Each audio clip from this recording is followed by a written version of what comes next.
Compañeros, buenas tardes. Es un gusto estar nuevamente con ustedes, pero más placer nos da que el día de hoy sea nuestro anfitrión, don Manuel, quien va a hacernos la plática del día de hoy, la cual es un tema muy importante porque se cumplen 97 años de la Revolución Rusa y es importante aprender de las experiencias, de la historia y sobre todo de hacer una interpretación de cómo nos puede, digamos, relacionarse ese movimiento, sobre todo en las circunstancias en que vive ahora México. Ustedes conocen a don Manuel, que él es un activista político, luchador social, ha sido diputado, ha sido presidente de esta Asociación Política Nacional Popular Socialista. Anteriormente él participó activamente en varias luchas de trabajadores, en el SME, en varias organizaciones. Entonces, la experiencia de él y su punto de vista para nosotros es muy importante, entonces le damos la bienvenida y esperamos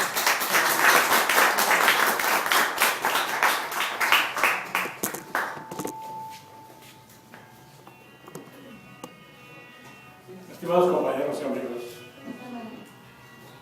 tomando en cuenta el acontecimiento que hay en torno al problema de los estudiantes desaparecidos y los asesinados, hay una manifestación muy numerosa. Y se han comunicado conmigo algunos compañeros de que ni siquiera han podido trasladarse para acá por el tránsito. Entonces vamos a tratar de que esto sea sin perder el fondo del asunto, claro, que sea lo más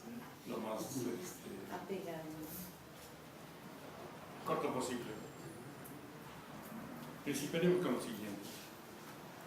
A las 10 de la mañana del 25 de octubre de 1917, el Comité Militar Revolucionario del Soviet de Diputados, Obreros y Soldados de la ciudad de Petrogrado comunicó, se abren comillas, a los ciudadanos de Rusia: el gobierno provisional ha sido derrocado. El poder del Estado ha pasado a manos del órgano del Soviet de Diputados, Obreros y Soldados de Petrogrado.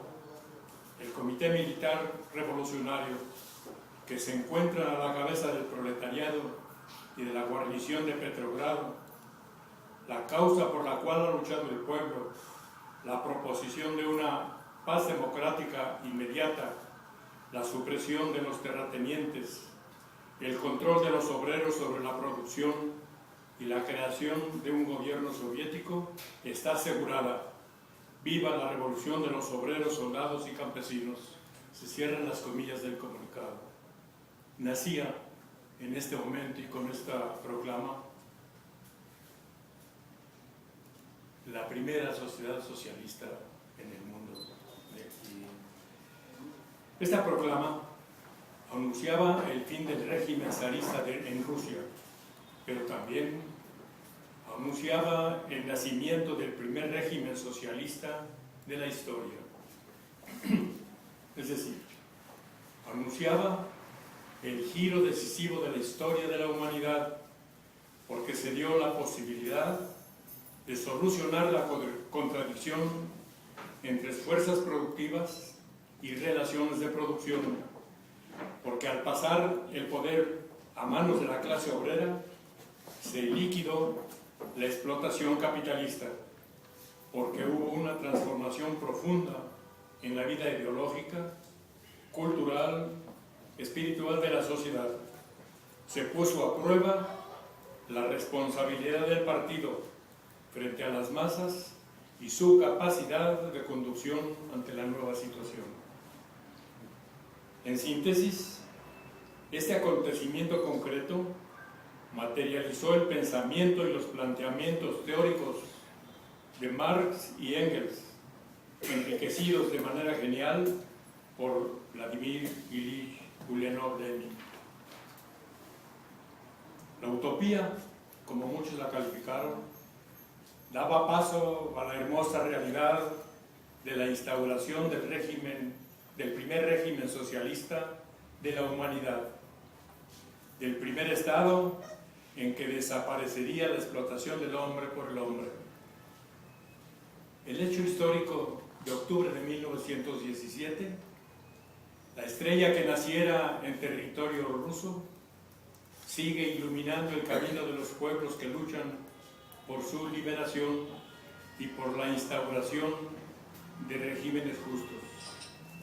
A partir de esos momentos, el gobierno revolucionario emitió una serie de decretos y disposiciones para llevar a la práctica los compromisos adquiridos con el pueblo. Como ejemplo, destaco el primer decreto emitido por el gobierno de obreros y campesinos al día siguiente de la toma del poder, el 26 de octubre, 8 de diciembre de nuestro calendario. Ustedes saben que hubo un cambio en las fechas del calendario juliano al gregoriano y que tiene gran relevancia por su contenido y por su significación. El movimiento obrero saldrá triunfante y abrirá el camino hacia la paz y el socialismo. Desde aquel entonces, en un espacio de tiempo corto para la humanidad, pero tan intenso en la vida de un pueblo como el soviético, muchos acontecimientos ha tenido que enfrentar el nuevo régimen. Después del triunfo y la secuela inmediata que el cambio produjo, la consolidación como país, su crecimiento económico en el centro de la polémica internacional y con el acoso de los países imperialistas. La humanidad quedó asombrada ante los triunfos indiscutibles que en diversos aspectos la Unión Soviética obtuvo en la industria, la agricultura, la educación, la medicina, la cultura, el arte, etc. Florecieron en breve tiempo. La ciencia aplicable en beneficio del ser humano, ajeno a la comercialización, ubicó a la Unión Soviética a la vanguardia, por ejemplo, en la conquista espacial en aquellos días. Llegan los años de la Segunda Guerra Mundial, la gran guerra patria que libró la Unión Soviética al lado de otras naciones, que aportó la mayor cuota para salvar a la humanidad del poder fascista. Grandes pérdidas humanas y económicas fueron el saldo de esa guerra. Millones de seres humanos, ciudades enteras devastadas por el fuego enemigo, una economía alterada por la conflagración. A pesar de ello, nuevamente florece la Unión Soviética, recuperándose de las enormes pérdidas, de tal forma que nuevamente y con mayores bríos es la potencia al lado de otros países que surgen y que forman el campo socialista, la enseñanza de la humanidad y que son objeto de amenazas y amagos por parte del imperialismo. Yo tengo la opinión, estimados compañeros, que esta etapa no ha sido suficientemente valorada, porque en la guerra patria, en la Segunda Guerra Mundial, cuyo escenario tuvo principalmente el territorio de la Unión Soviética, en donde perdieron la vida más de 20 millones de soviéticos, 50 millones quedaron sin habitación por las ciudades destruidas y cantidad de recursos que se destinaron para la guerra hicieron que la economía de la Unión Soviética, que iba en ascenso, tuviera un estancamiento en esa época. Pero lo importante está, y es lo que quiero destacar, de que fue prácticamente la Unión Soviética, su ejército, su pueblo, el que derrotó el régimen fascista de Adolfo Hitler y salvó a la humanidad de un fascismo del que todos sabemos cuáles hubieran sido las consecuencias. Entonces, pues creo que valdría la pena que en alguna ocasión se hiciera una valoración de la importancia de esta etapa histórica en donde la Unión Soviética jugó un papel determinante. Desde un principio, los países imperialistas, diferentes grupos religiosos, así como gobernantes serviles a los intereses de las oligarquías, hostigaron a la Unión Soviética. Sus campañas anticomunistas, a través de poderosos medios de comunicación, bloqueo económico, espionaje sofisticado, etc., y el acoso de la carrera armamentista, hizo que se desviaran cuantiosos recursos que bien hubieran servido para atender satisfactores en la sociedad. Todos recordamos esa campaña anticomunista rabiosa, calumniosa, que a través de no solamente los periódicos, sino los programas de cine, y para no hablar de la televisión, y que todavía siguen en algunos aspectos molestando con sus campañas anticomunistas, crearon alrededor del pueblo soviético un bloqueo prácticamente que impidió que se desarrollaran con mayor fuerza las aspiraciones de este pueblo. Además, después de los años 70 aparecieron terriblemente fenómenos negativos como el burocratismo, la corrupción, el alcoholismo, el influyentismo, la delincuencia, la prostitución y otros. En 1986 se abre un análisis de estos problemas y surge la perestroika como la reestructuración para corregir errores y dar impulso a la democracia y al socialismo. Aquí quiero hacer un breve paréntesis. Tuve la oportunidad de visitar varias ocasiones a la Unión de Repúblicas Socialistas Soviéticas por el carácter sindical y político del papel que estaba yo jugando. Vi en el pueblo soviético porque me interioricé en algunas ciudades y en algunas regiones de que el pueblo vivía tranquilo, sin lujos, sin ostentación, sin cosas superfluas, pero tenían asegurado desde antes de que nacieran la atención médica, tenían asegurado trabajo, educación, tenían asegurada la atención a su salud, habitación, comestibles, etcétera, etcétera. Ropa, particularmente en las regiones en donde el frío es tremendo, en la etapa del invierno, de tal forma que el pueblo vivía normalmente por tener satisfechas sus necesidades normales como seres humanos. Posteriormente, una vez que dejó de ser un país socialista, fui invitado por el Partido Comunista, por la Federación Rusa, el Partido Comunista de la Federación Rusa, y totalmente diferente. Me dio tristeza, pena, dolor ver familias enteras con ropa destruida, cubriéndose con periódicos, durmiendo en la calle, en un clima tremendo, en pleno invierno, y una gran miseria de la población. Eso fue cuando prohibieron, particularmente Yeltsin, prohibieron al Partido Comunista de la Unión Soviética y se vino la etapa de las privatizaciones, particularmente de los energéticos.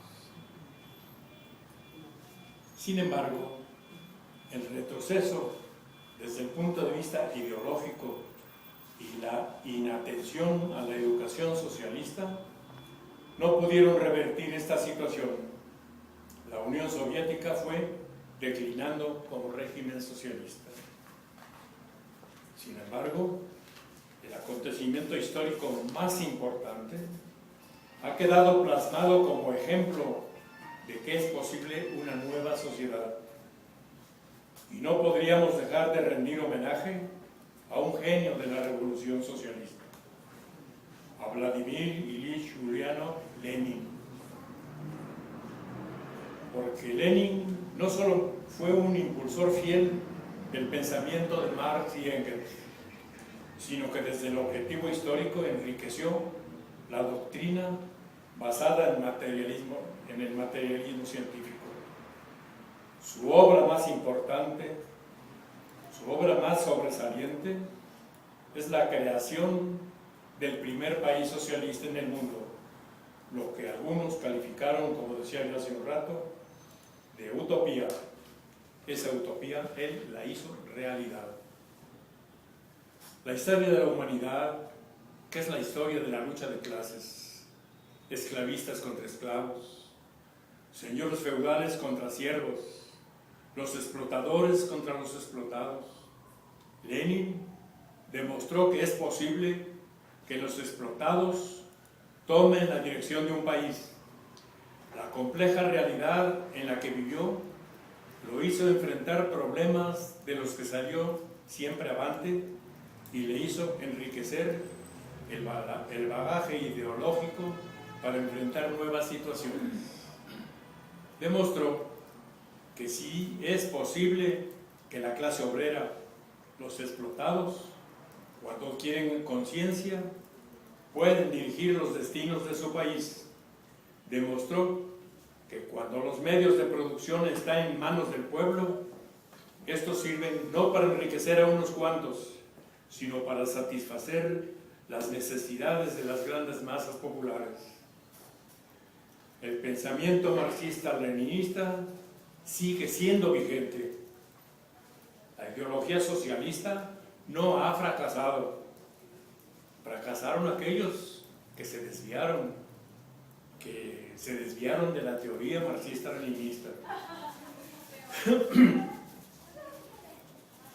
Tan no ha fracasado que en nuestra patria grande, nuestra América Latina, hay países que, inspirados en el proyecto socialista, caminan por ese sendero. Y esto es muy alentador. El futuro de los pueblos no es el sistema en el que el fruto del trabajo de las mayorías lo retenga una pequeña minoría. En otras palabras, la explotación de las mayorías se transforma en ganancias para una minoría. Esa es una contradicción insalvable y no es el futuro para las sociedades. A pesar de que el capital financiero, el imperialismo, tiene en su poder los adelantos científicos y técnicos de que cuentan con los medios de difusión que crean caos y crisis en el seno de las sociedades, el futuro, más temprano que tarde, cambiará la situación en el que el ser humano viva confiado en el porvenir, porque sus necesidades materiales y espirituales estarán asegurados. Y esto solo en un régimen sin explotación del hombre por el hombre, es decir, el socialismo. Esta es la gran lección de la gloriosa Revolución de Octubre que creó la Unión Soviética. Este es todo.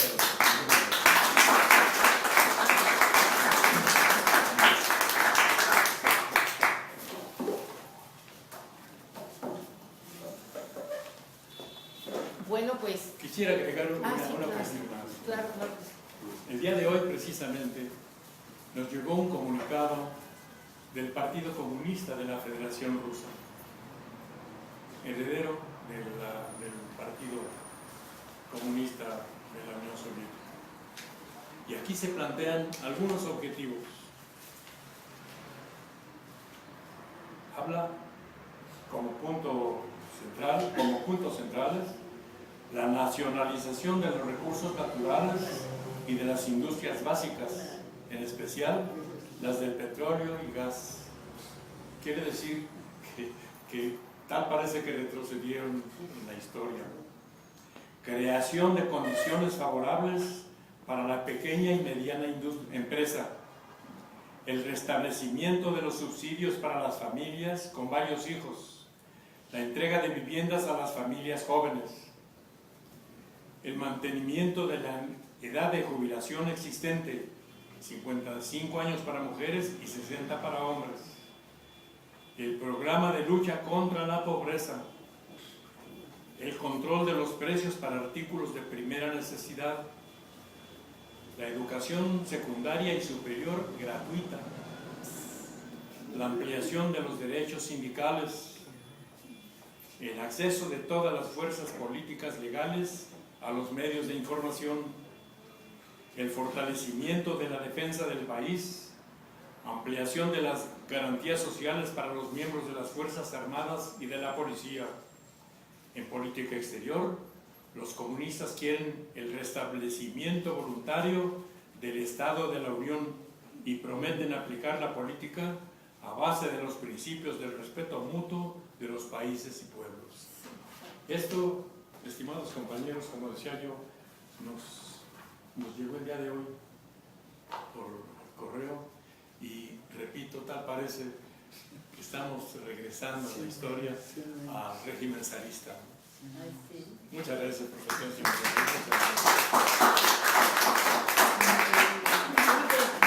Nos parece muy interesante lo que don Manuel nos ha hecho favor de resumir el día de hoy, porque él traía un texto más largo y le deberíamos de decir que nos lo termine de platicar, dado que es muy importante este tema y usted está empapado y en contacto. Entonces, si quiere ampliarlo y procedemos después a las preguntas. Bueno, sí, desde luego. ¿Sí? Entonces, ¿quiere que hagamos? Ok, muy bien. Entonces, a ver, Fabián y... Ok. Tengo una pregunta. Evidentemente, bueno, pues el movimiento social bolchevique fue un fenómeno histórico que marcó la historia de la humanidad, pero uno no deja de pensar en cómo retomar las experiencias de la historia para encontrarse con su realidad, y en ese sentido, ante las dificultades que México vive en relación a la construcción de un liderazgo o de liderazgos políticos que sean reconocidos y que actúen con una ética, uno se pregunta, bueno, ¿cómo fue la construcción de los liderazgos para la revolución bolchevique?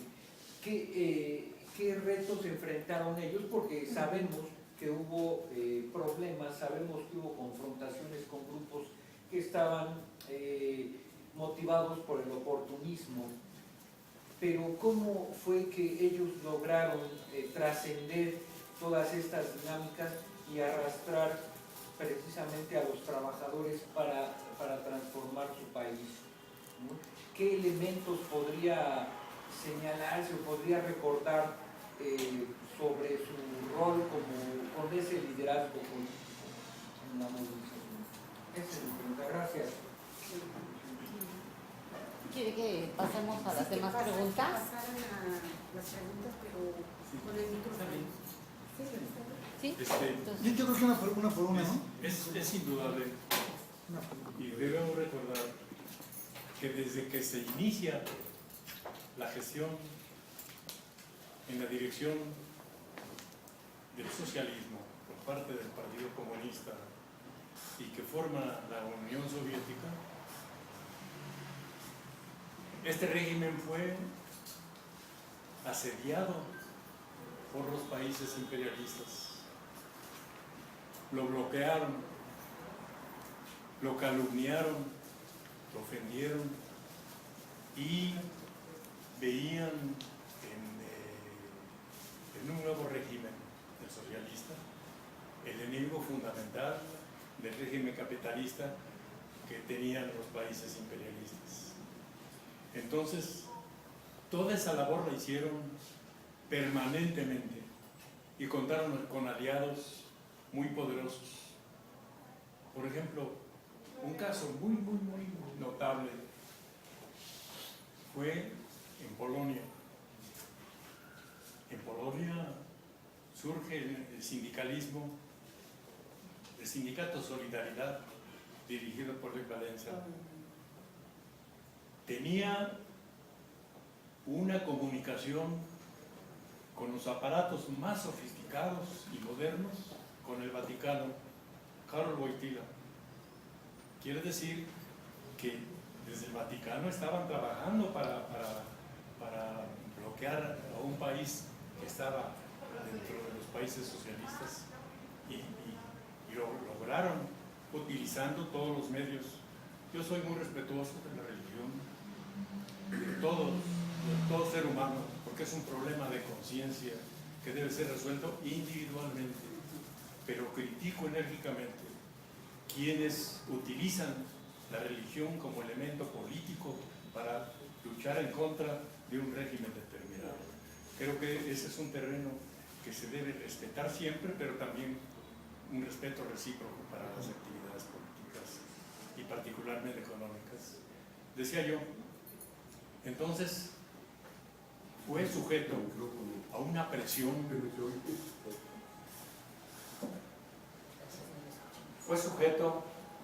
presión, país socialista, y repito,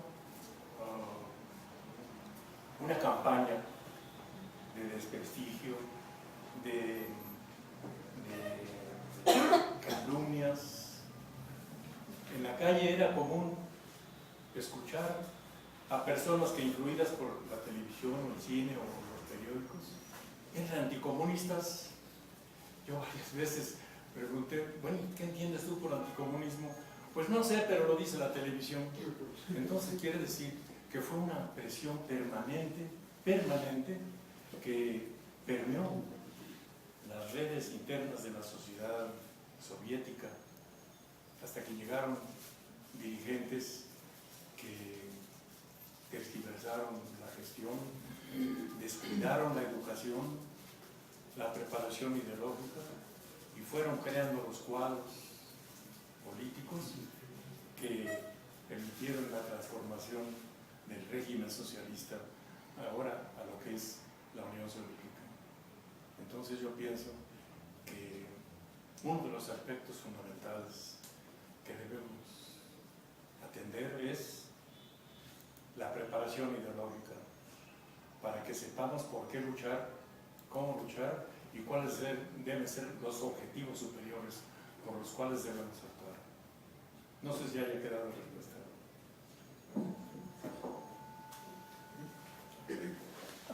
Se necesita Sí, justo para poderlo escuchar.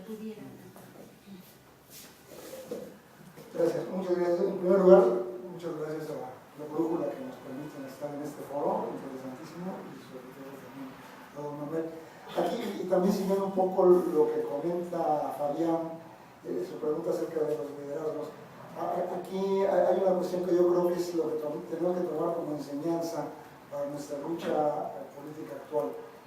Estábamos escuchando lo que comentaba Manuel acerca de los puntos que el Partido Comunista de la Rusia actual está planteando, y parece que estamos oyendo a un país subdesarrollado como México o la Rusia zarista, ¿no? Entonces, ¿qué pasó?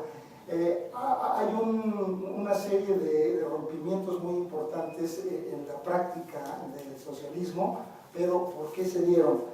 Aquí hay una serie de preguntas. Una de las cuestiones relacionadas con el liderazgo es esto. En un principio se trató con Lunacharsky, con Gorky, con una serie de funcionarios del partido, de educar a la población. Entonces, el lema lo podemos resumir fácilmente diciendo, quizá es un poco simplista, pero quizá manejarlo así, quizá para claridad de las ideas, y se decía, educar para crecer. ¿Qué quiere decir eso? Educar al pueblo para que supiera sus derechos, sus obligaciones, y sobre todo estuviera alerta para lo que pudiera ocurrir, la reacción externa, que fue una invasión de 11 naciones que le arrancaron a la joven República Soviética partes muy importantes de su territorio, los países bálticos, la Besarabia, la Argentina, Finlandia, la Ucrania occidental, que ahora se ha revivido los problemas que están viviendo actualmente. Entonces, el lema era educar para crecer. como nación, como personas. Y se dan cosas interesantísimas, movimientos artísticos, literarios, científicos. En ese sentido, mucha gente llega con la idea de, bueno, no se sabía que iba a ser el comunismo, el socialismo, bueno, vamos a luchar, vamos a hacer esto, vamos a crear, y que empezó a haber un desbalagamiento. Y aquí es donde empieza el problema. Tiene que haber un cierto orden, y entonces se le dice, por ejemplo, a un Yesenia, no, tu poesía no cuaja con lo que son los fundamentos del socialismo. ¿Y quién podía saber exactamente cuáles eran? Entonces, es una cosa muy problemática porque en algunos momentos del análisis de lo que estaba ocurriendo en Rusia se decía, efectivamente, tiene que haber un orden, y ese orden, en el caso de la cultura, fue el famoso socialistisches realismo, el socialismo, el realismo socialista. Bueno, pero luego empieza a evolucionar la Unión Soviética, los comentarios de un momento, no voy a repetir, pero el despegue tan fenomenal que tiene la Unión Soviética en todos los campos de la vida, de la tecnología y demás, pero se empiezan a crear también ciertos aspectos, y entonces ya no solamente es educar para crecer, sino es engañar para educar, para crecer. Por ejemplo, un ejemplo no les pongo de muchos otros. Se decía algo que me ha dolido mucho saberlo a lo largo de los últimos años, décadas, quizás los últimos hasta días, que he sabido ciertas cosas. En la época de la Unión Soviética se decía el amor entre los pueblos de la Unión Soviética, o sea, todas las etnias de las 15 repúblicas, que en algún momento fueron 16 cuando Karelia era una república independiente, pero ya después quedaron 15. El amor entre las etnias de las 15 repúblicas. Por ejemplo, en Georgia estaban los osetos del norte, los osetos del sur, los georgianos, que ahora han tenido unas luchas intestinas terribles. En fin, entonces se trató de engañar diciendo, aunque tú seas oseto y tú georgiano y hayas luchado de toda tu vida antes del nacionalismo entre sí, ahora son ustedes hermanos. Entonces, era un engaño, digamos, no piadoso, pero positivo, un engaño de decir, bueno, ustedes son hermanos, olvídense de todo lo que ha existido anteriormente. Era un engaño de decir, bueno, ya saltamos a una posición en la que realmente somos hermanos. Entonces, ya se estaba engañando a la población.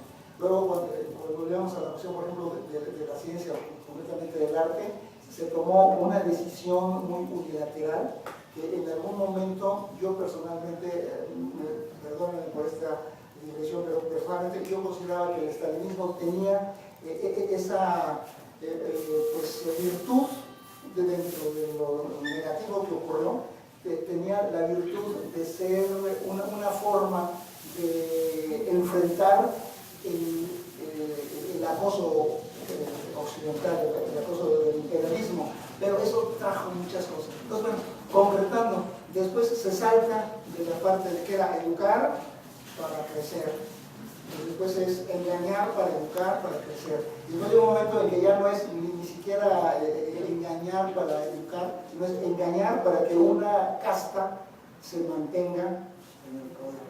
Entonces, aquí es donde está la enseñanza de lo que yo le permitiría proponer a la pregunta que hacía Fabián, de que en el momento en que a un grupo, en este caso el Partido Comunista, se le otorga un gran poder en términos económicos, en términos políticos, en ese momento tiene que haber una dirección. Entonces, yo creo que eso es la gran enseñanza que hay en esta cuestión de la Unión Soviética, de que los dirigentes, aún antes de Gorbachev, que se cree que puede ser un agente infiltrado de la CIA, ¿verdad? Antes de él ya había esta dirección tan seria. ¿Por qué? Porque hubo una forma de economía que estaba cayendo en ciertos vicios. Entonces, ya para finalizar, es una invitación, aunque no conozco a todos los representantes de mañana, pero yo creo que las conferencias de mañana van en este sentido. ¿Cómo se puede hacer una economía de los trabajadores, una economía de la sociedad alternativa a la economía que estamos sufriendo de opresión por los grandes consorcios, sobre todo ahora extranjeros, ¿no? Muchísimas gracias. Gracias. Sigues tú y luego sigues tú. Y luego la maestra. Sí, la pregunta sería, sí es fundamental la cuestión de la ideología, de la ética y la moral, porque concretamente aquí en México, y en realidad es muy interesante que ahora un líder obrero como Pedro Manuel tome este tema tan candente, y quiero compartir dos cuestiones. Para mí el leninismo es vigente por dos cuestiones. Hemos visto que en este movimiento tan sano, tan importante como es el de los politécnicos, la Asamblea General Politécnica en una de sus reuniones más importantes tuvo su manta que decía hasta la victoria siempre. Ese es el eslogan que ha caracterizado a un revolucionario destacadísimo que todos conocemos y que fue marxista-leninista. Entonces eso habla de la gran simpatía que hay entre la juventud, que rechaza, repudia a todos los partidos políticos, de derecha, de izquierda, y es ahí mi pregunta, con Pedro Manuel. Es fundamental la ideología, la preparación, no nada más en la cuestión académica, formativa, de tecnología, de ciencia, sino sobre todo de las ciencias políticas, que es donde hace el gran aporte Marx.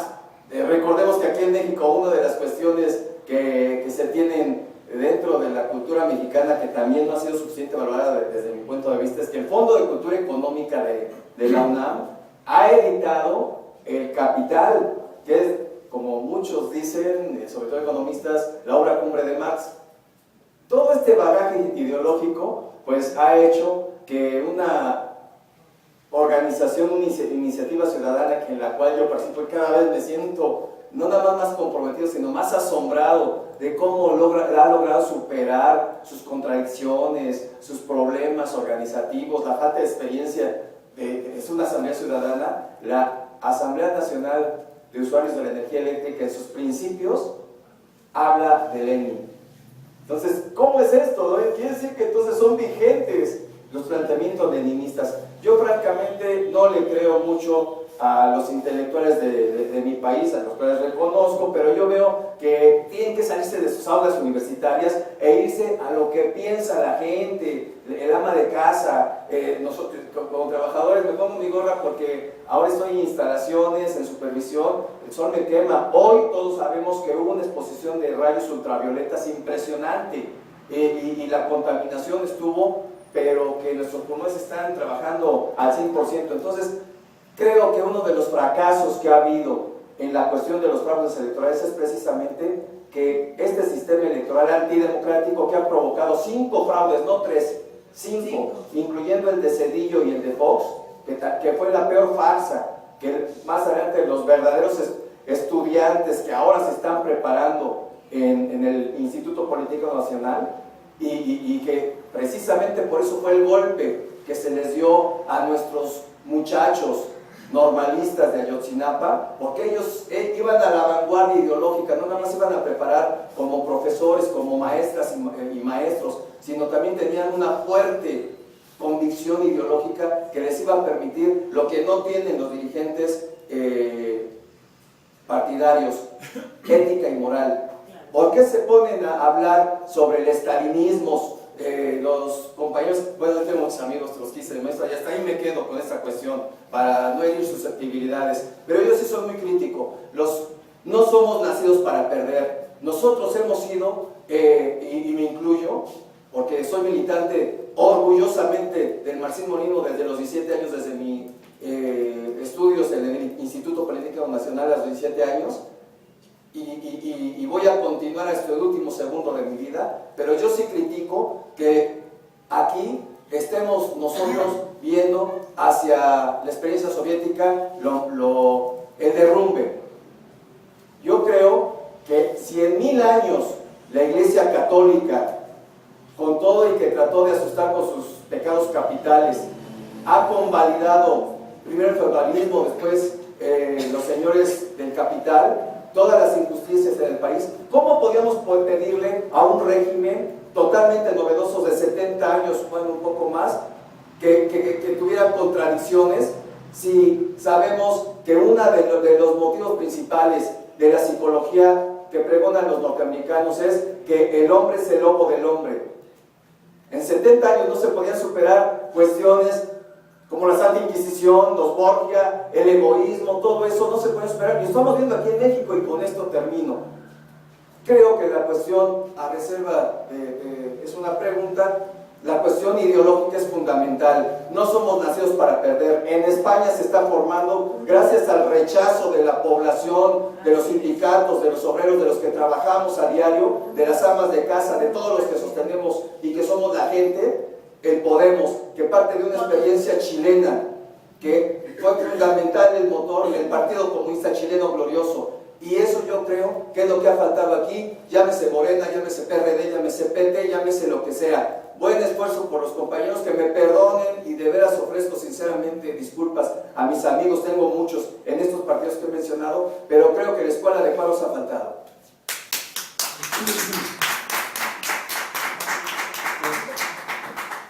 Yo creo que el maestro retomó a Marx. Entonces hay que recordar la cuestión judía, el manifiesto comunista y la Sagrada Familia, porque realmente hay muchas cosas que Marx está diciendo. Aquí no se ha mencionado la palabra dialéctica, entre otras cosas. Bueno, Lenin toma de la ideología alemana, del socialismo francés y de la economía inglesa. Y luego va a hacer un resumen porque él estudió en Londres, ¿sí? Igual que Gandhi. Y entonces, lo padre es que Lenin va a acabar con el culto a la personalidad cuando él hace toda la matazón de los aires y todo ese tipo de cosas. Es un gran brinco, un salto cualitativo, ¿sí? De tener a un zar que era como salto y hacer una cola para besarle la mano, a Lenin, que trata de convertir a un hombre nuevo, al proletario, al tovarish, al camarada.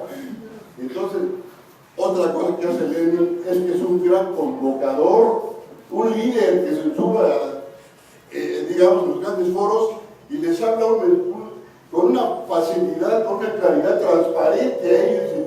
Todo el poder a la clase trabajadora, ¿sí? Todo el poder a los trabajadores, ¿sí? Y entonces, otra cosa que también se establece es que hay grandes manifestaciones. Yo tuve la suerte de estar en Rusia, ¿no? Y ver a Lenin en su catafalco. Entonces también lo que a mí me gusta mucho son todas las revoluciones que ha habido, cubana, sandinista, la de Evo Morales, la revolución nuestra, ¿no? Que también fue un antecedente, ¿sí? Y entonces la revolución francesa también, que también es antecedente en los escritos de Marx en el 48, ¿sí? Entonces hay que ver también que Marx es un gran transformador de ideas en cosas prácticas. Y Lenin también tiene un gran libro que se llama Empirio-criticismo.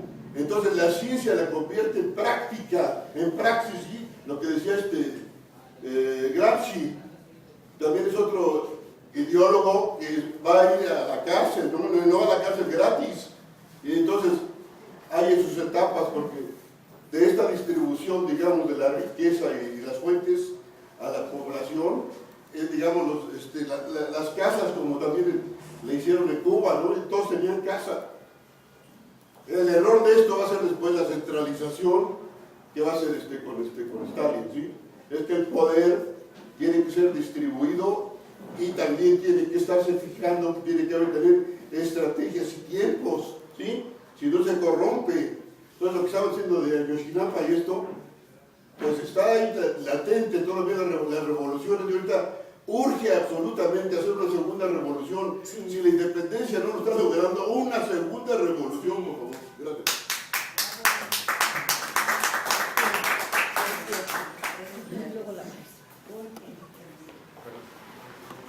Gracias. Bueno, tengo nada más una pregunta ahí. Hay una mayoría aquí de compañeros que vivieron el auge del triunfo de la Revolución Rusa. El compañero decía que conoció a Lenin, pero Manuel de igual forma. Muchos de nosotros ya estuvimos en otra etapa, ya con el derrumbamiento de los países de Europa del Este, con el socialismo el modelo de socialismo en esa región. La pregunta es, ¿hasta qué punto ha afectado al mundo entero la caída de los países de Europa del Este? Este modelo económico neoliberal que hoy sufrimos en prácticamente todo el mundo y con mayor crudeza en el país, yo creo que es un reflejo, una consecuencia de la caída de ese modelo, ¿sí? Del mundo unipolar que se da en un momento determinado, el contrapeso que tenía el imperialismo en la Unión Soviética o los países socialistas. De ahí que es cierto, yo me atrevo a decir, perdón, que me expando un poquito, pero creo que el socialismo de ese modelo, si bien es cierto, los dirigentes cometieron fallas, cometieron errores, etcétera, pero que también fue apuñalado. O sea, la lucha de contrarios se dio ahí y creo que momentáneamente, y digo momentáneamente, triunfa el imperialismo. Y es la consecuencia que hoy estamos padeciendo. Y leía el comunicado del Partido Comunista de la Unión Soviética y están en la lucha también. Pero ojalá el compañero Manuel ampliara un poquito más la cuestión esta de cómo nos ha afectado al mundo entero la caída de la Unión Soviética o de los países de Europa del Este. Creo que quedan 4 países en el mundo con un régimen socialista: Cuba, China, Vietnam y Corea del Norte.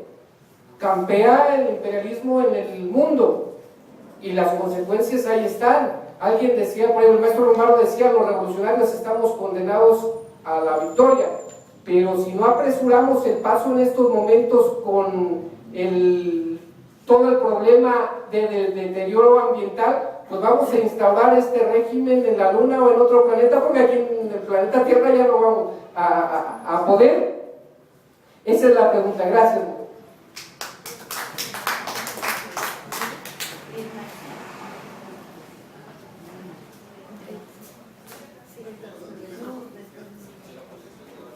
No cabe duda, compañeros, cuando nosotros nos hablaban en la escuela de la Unión Soviética, hablo de los años 70, en la prepa, se nos hacía tan lejos, se nos hacía un país tan lejos, y sin embargo, ahorita con los comentarios que nos hizo el compañero Manuel, se me hace ahora tan cercano, porque fíjense, la Unión Soviética 70 años más o menos estuvo su régimen tratando de desarrollarse, de vivir, de convivir con el mundo y tratando de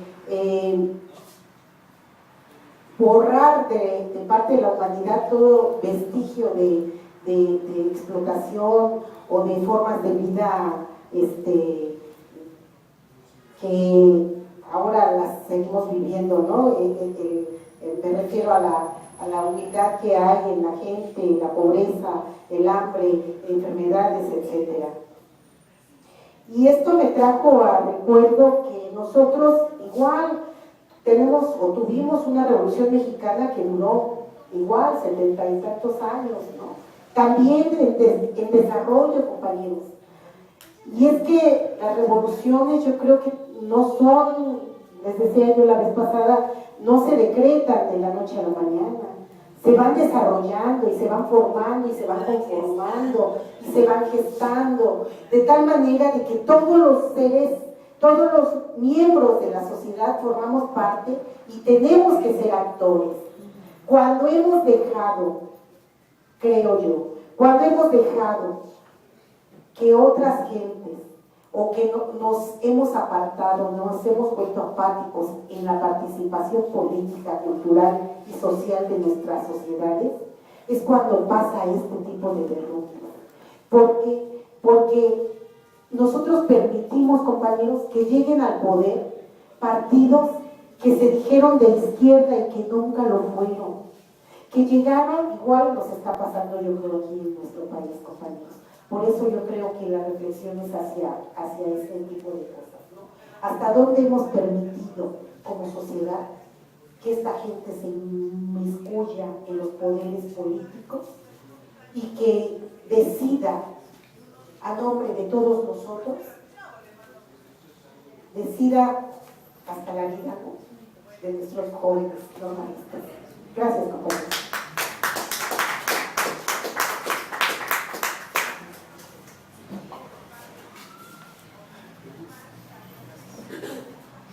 Bueno, yo nunca he estado de acuerdo con la forma en cómo se elige un presidente o un gobernador en México a través de partidos, pero es lo único que tenemos.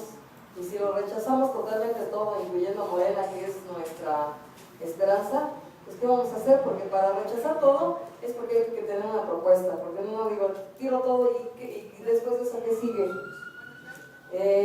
Nada menos hoy iba yo leyendo un periodiquillo que se llama Basta en el metro, y se acerca un señor y me dice, ¿viene allí la noticia de los Abarca? Y digo, no, apenas lo estoy leyendo.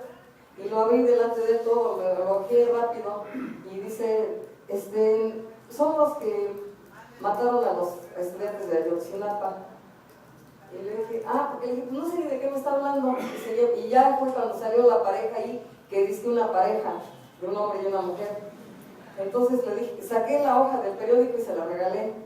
Y me quedó un signo de interrogación, diciendo, bueno, ahora qué más mentiras va a seguir diciendo el gobierno. Y le dije al señor, estos no son, le dije, ¿qué usted sigue todavía creyendo en las mentiras de los medios de comunicación? Le dije, es el maldito gobierno, se lo repetí varias veces, que es el maldito gobierno el que mató a esos estudiantes. A ver, dime. Sí, por favor. Pues ha sido muy rica la aportación de todos ustedes. Podría referirme, no con la profundidad que merecen, pero sí algunas de las opiniones. En primer lugar, cuando se habla de los problemas que surgieron en la Unión Soviética, yo me referí a la corrupción, a la prostitución, al influyentismo, etcétera, etcétera. Pero hay un elemento que nuestro compañero esbozó muy certeramente. El poder soviético trató de homogeneizar las relaciones entre las diferentes nacionalidades que había en la Unión Soviética. Y últimamente, antes de que se decretara la desaparición de la Unión Soviética, surgieron problemas étnicos, choques entre diferentes grupos raciales dentro de la Unión Soviética. Y eso debilitó tremendamente a la propia Unión Soviética. Esos y otros problemas más. También alguien se refirió, nuestro compañero Paco, ¿no?, se refirió a las diferentes posiciones políticas. Yo partiría de lo siguiente. ¿Qué es la política? ¿Y cómo entienden algunos lo que es la política? Algunos piensan que la política es el mejor negocio, que hay que incursionar para ver si obtienen puestos de representación, y 6 años o 3 años se les hacen poco para aumentar sus cuentas bancarias. Y la política no es eso. La política es una ciencia, y así hay que entenderla como una ciencia que tiende a resolver los problemas de los seres humanos en una sociedad y poner todo lo que esté de nuestra parte para resolver ese tipo de problemas. Porque si se antepone el negocio, deja de ser ciencia y es un negocio más. De tal manera que se deforman incluso los términos, como, por poner un ejemplo, la izquierda. Ahora hay cantidad de grupos que se dicen que son de izquierda. ¿Y qué es la izquierda? ¿Qué es la izquierda desde el punto de vista del lenguaje político internacional? Ya no nos remontemos a la Revolución Francesa, sino en la actualidad, ¿qué se entiende por la izquierda? Y algunos, todavía peor, presumen de que estuvieron en determinados movimientos, pero su actividad es totalmente contraria a lo que dicen que estuvieron por aquellos movimientos. Entonces, pues, hasta el lenguaje ha sufrido transformación para desorientar a gran parte de la población. En eso hay que tener mucho cuidado para evitar que con términos se manejen principios que están totalmente equivocados. Lo fundamental es, en la lucha política, la ideología. No se puede actuar adecuadamente si no se tiene ideología. El maestro Lombardo recomendaba, para aprender hay que luchar, pero hay que luchar sabiendo. Y la lucha da sabiduría, pero hay que estar atento a los problemas de carácter ideológico. Cuando nuestro compañero se refería a los principios que elaboró Lenin, que fueron condensados y magistralmente explicados por Marx y Engels, interpretando el materialismo dialéctico, comenzó entonces el trabajo de fondo desde el punto de vista ideológico, porque tendremos que estudiar qué es el materialismo dialéctico, sino una ciencia que explica todos los fenómenos de la naturaleza y de la misma sociedad.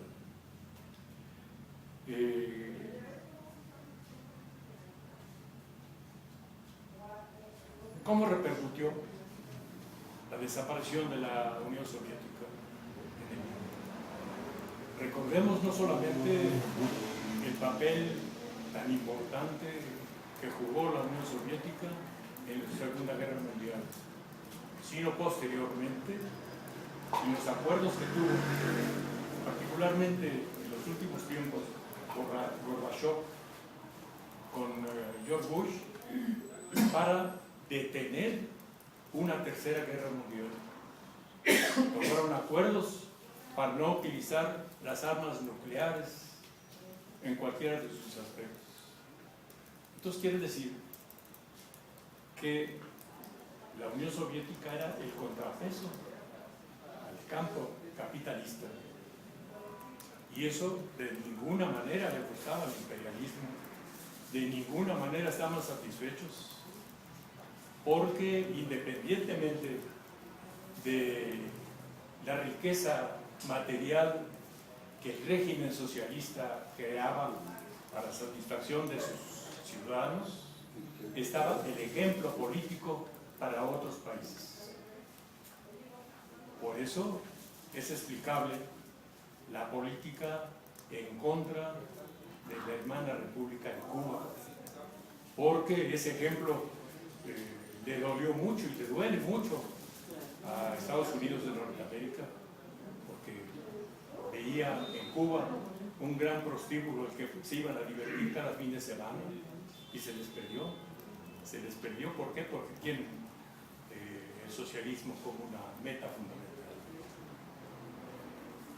Esto quiere decir que otros países, y como decía yo anteriormente, otros países de América Latina, de nuestra patria grande, van por ese camino, y eso no le gusta a Estados Unidos de Norteamérica, al gobierno de Estados Unidos, porque hay que diferenciar el pueblo del gobierno de Estados Unidos. Bolivia, por ejemplo, que abiertamente ha dicho que van por el socialismo, de ninguna manera deja de satisfecho al gobierno norteamericano, y tan es así que hasta atentaron en contra de su vida en un viaje que realizó por Europa.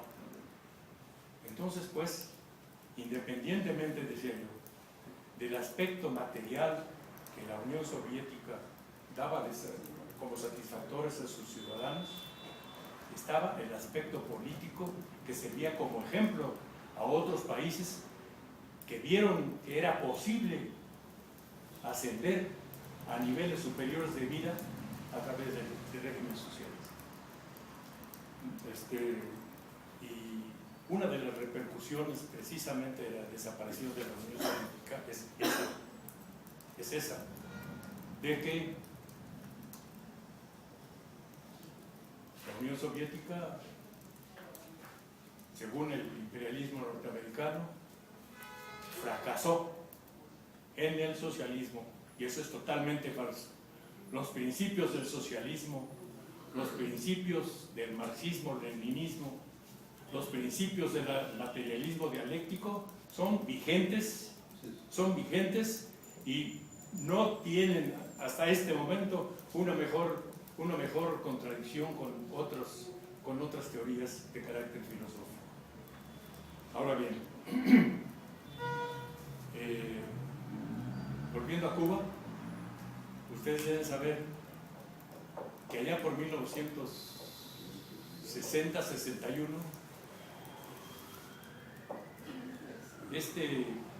que era secretario en el gobierno norteamericano, propuso aplastar y humillar a Cuba. Podemos pensar que al imperialismo norteamericano Cuba puede lastimarlo desde el punto de vista económico.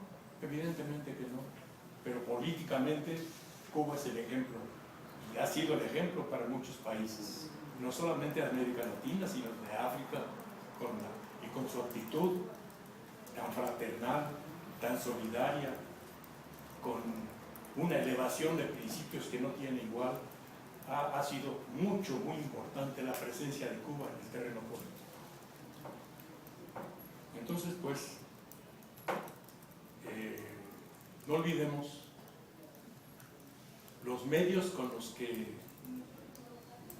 que maneja el imperialismo. Ha habido cambios muy importantes en los últimos años. El neoliberalismo ha puesto a los grupos financieros prácticamente en el poder a nivel internacional. Y claro, la globalización neoliberal es su máxima aspiración. Y luchan con todo lo que tienen, calumniando, mintiendo, utilizando todos los medios de propaganda que son muy poderosos, pero también chantajeando, corrompiendo o echando a los dirigentes políticos. Y es aquí en donde entra precisamente en ese aspecto la corrupción a los gobernantes, en los que algunos partidos políticos han caído también. El mejor ejemplo lo tenemos en las reformas estructurales. Independientemente de la sociedad con la que actuaron al modificar la Constitución, independientemente del desaseo en el proceso legislativo, en donde no tuvieron ningún escrúpulo, y recordemos que la Cámara de Senadores y la Cámara de Diputados estaba invadida prácticamente de los famosos cabilderos, aquellos que iban a convencer a los legisladores que votaran en tal o cual forma. No, era lo que los iban a chantajear, a corromper y a través del dinero para obtener los votos. Ricardo Monreal, diputado, ha jugado un papel muy importante junto con otros senadores y diputados muy distinguidos, pero que son la excepción. El licenciado Bartlett, pero aquí Ricardo Monreal explicó cómo, sin haberlo solicitado, inexplicablemente le llegó un cheque por 15 millones de pesos y que él lo regresaba, pero que no aceptaban que lo regresara. Eso es chantaje, y es así como aprueban algunas leyes, y es así como modificaron la constitución política de los Estados Unidos mexicanos. Y por eso el desprestigio de los partidos políticos, porque unos por comisión y otros por omisión le entraron al juego de modificar con reformas estructurales la constitución política. Yo pienso, estimados compañeros, que va a ser muy difícil, muy difícil, reconstruir ese tejido de carácter. Yo he afirmado que el régimen de derecho en nuestro país ha sido seriamente quebrantado, si no prácticamente desaparecido.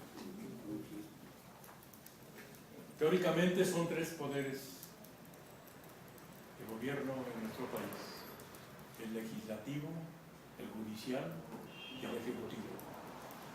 El judicial, ya vemos cómo actúa, desde el policía de la esquina, quiero decir, con excepciones desde el policía de la esquina hasta la Suprema Corte de Justicia. El derecho prácticamente para ellos no existe. ¿Vivimos en democracia? Etimológicamente ni siquiera se respeta eso.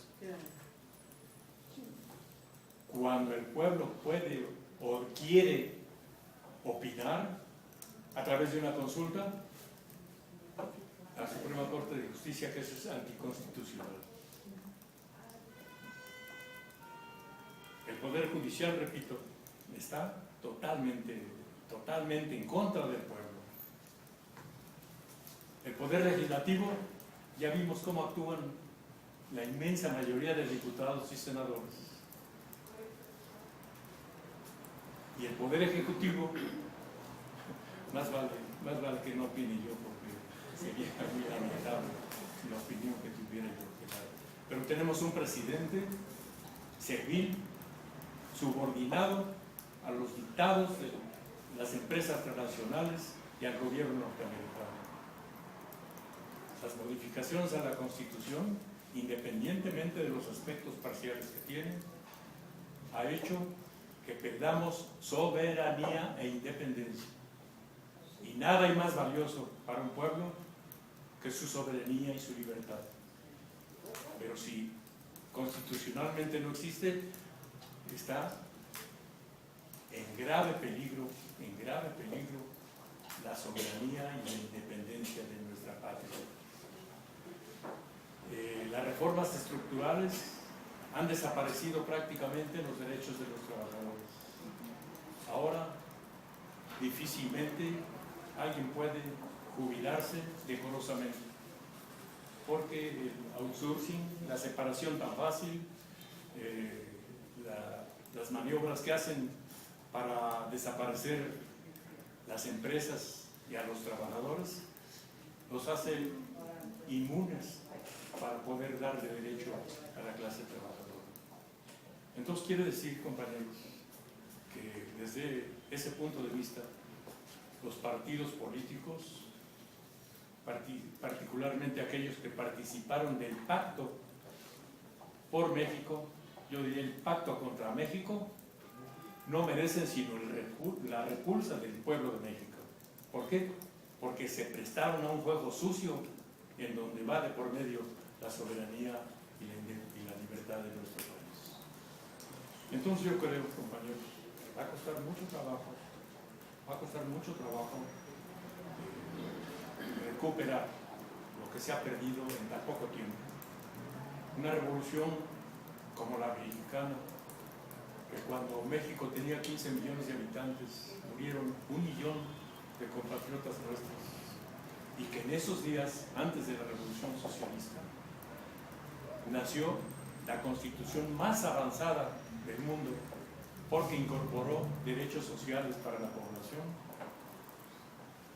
Prácticamente estos la han destruido, la han opacado, dándole la espalda a nuestra historia, a nuestros héroes y a nuestros compatriotas que regaron con su sangre la tierra mexicana.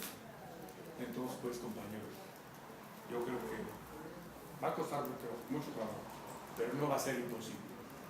necesitamos recuperar a nuestra nación. Recuperar a nuestra nación quiere decir que la oligarquía que está dirigiendo, mal gobernando a nuestro país, debe desplazarse, porque todas las medidas que surgen de parte de ellos son en perjuicio del pueblo de México. La minería, los bosques, las selvas, la alimentación, todos los renglones que podamos ver son de servilismo hacia las empresas transnacionales, y la campaña terrorista que ha instrumentado el gobierno de los Estados Unidos. Ahora la prensa ha comentado no solamente aquella etapa del Rápido y Furioso, en donde entraron armas de alto poder al territorio mexicano para detectar a dónde iban a parar en manos de los narcotraficantes, cuando es tan ridículo ese argumento. Ahora ya descubrieron que hubo otro envío de granadas a nuestro país y que también fue sin control. Ellos ponen las armas y nosotros ponemos los muertos. Qué agradable situación estamos viviendo. No, compañeros, no es posible. México está viviendo una de las etapas más negativas de la historia moderna. Y nuestra obligación, para no heredar a las próximas generaciones un país destrozado, nuestra obligación es luchar. Y el ejemplo incomparable es la Revolución Socialista de Octubre que creó la Unión Soviética. Muchas gracias,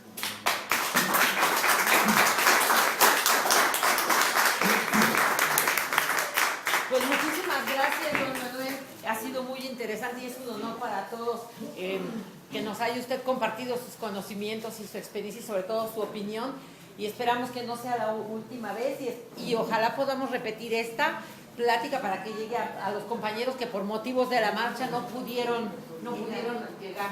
Aprovechando esta oportunidad, yo quisiera proponer una nueva reunión para discutir las ideologías y los principios de todo esto, para que nos capacitemos más. Sí, claro, porque ahora es una breve semblanza nada más y de manera de datos históricos y un poco reflexionando hacia nuestra realidad, pero falta toda la parte ideológica, las causas y todo, y eso pues qué mejor, ¿verdad? Claro que sí.